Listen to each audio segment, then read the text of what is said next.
علم والوں کی جہاں میں کتنی اعلیٰ شان ہے، کتنی اعلیٰ شان ہے۔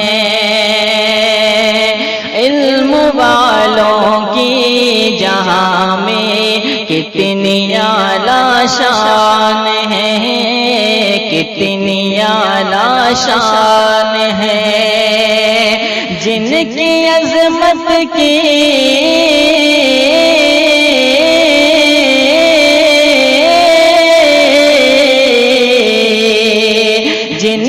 عظمت کی گواہی دے رہا قرآن ہے۔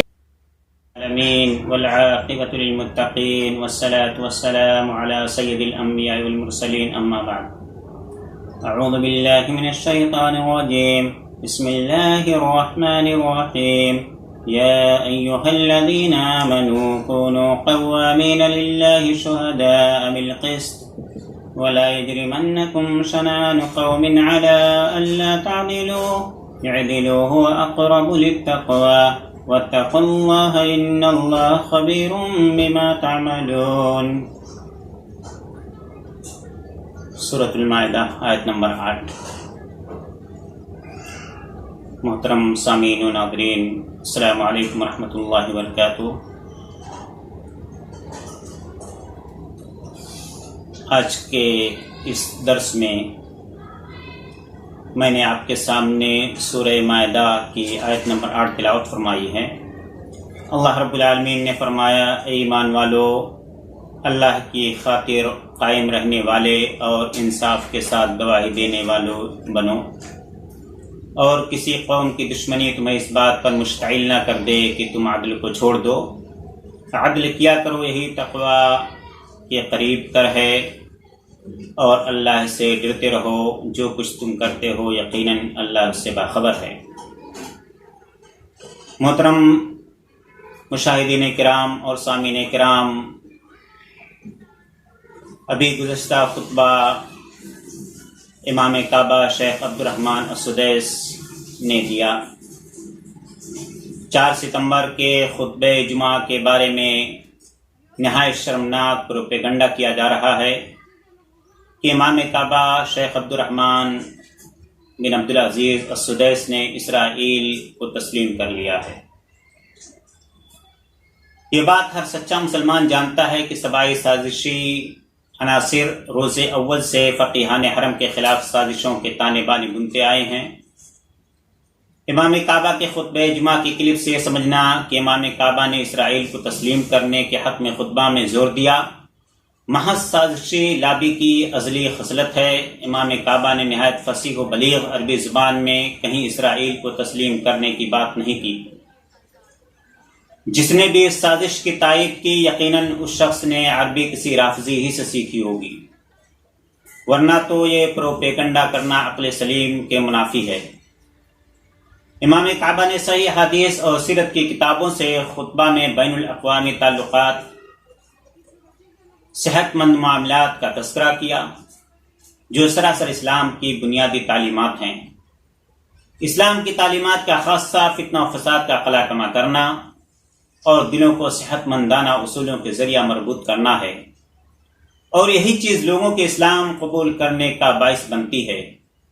اسی بات کو امام کعبہ نے اپنے خطبہ میں بیان کیا، جسے الجھا کر اور الفاظ کے رد و بدل کے ساتھ غلط رنگ دے دیا گیا۔ امام کعبہ کے خطبہ کو غلط انداز سے پیش کر کے مملکت توحید کو بدنام کرنے کی اس بھونڈی سازش کا مقصد محض امت مسلمہ کے دلوں سے مملکت توحید سعودی عربیہ کے عزت و احترام کو نکال باہر کرنا ہے، تاکہ امت کمزور ہو جائے اور صہیونی قوتیں دجالی فتنے برپا کرنے میں کامیاب ہو جائیں۔ دعوت توحید کی کوششوں میں سرگردہ مملکت توحید سعودی عربیہ اس وقت رفض و تشیع کے اونچے ہتھ کنڈوں کی زد میں ہے، لہذا ضرورت اس بات کی ہے کہ حق اور سچ کا ساتھ دیا جائے۔ اس سعی کے لیے مستعد ہو جانا چاہیے کہ سازشیوں کی فنکاریوں کو بے نقاب کر کے عوام میں پھیلا دیا جائے۔ ہم میں سے ہر شخص کا یہ اولین فرض ہے کہ اس نازک حالت میں کسی بھی خبر کو بلا تحقیق کے آگے نہ بڑھایا جائے۔ ہر خبر کی تحقیق لوگوں سے نہ کرے بلکہ مصدقہ ذرائع کا استعمال کرے۔ اگر کسی کے لیے مصدقہ ذرائع سے کسی خبر کی تحقیق ممکن نہیں تو اسے خاموشی اختیار کر کے خبر کی صحیح شکل کا انتظار کرنا چاہیے۔ اسی حالات اور اسی حالت کے مد نظر مکمل خطبہ کا اردو ترجمہ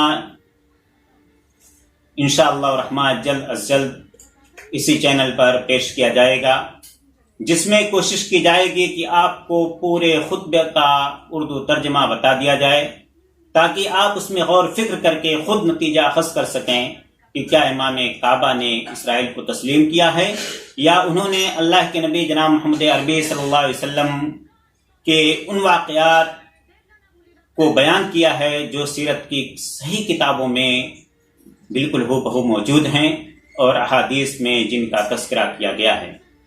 آئیے ہم سب مل کر امت مسلمہ کی فلاح و بقا اور مسلمانوں کی مسلکی اور تنظیمی بیداری کے لیے دعا کریں۔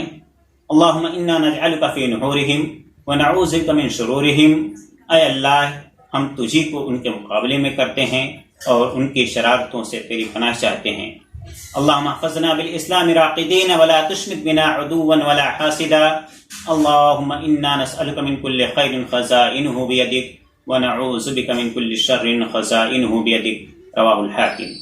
اے اللہ، تو ہماری حفاظت فرما کہ ہم اسلام سے مبادا غفلت برتنے والے ہو جائیں، کسی دشمن اور حاسد کی تکلیف سے خوش ہونے والا ہمیں نہ بنا۔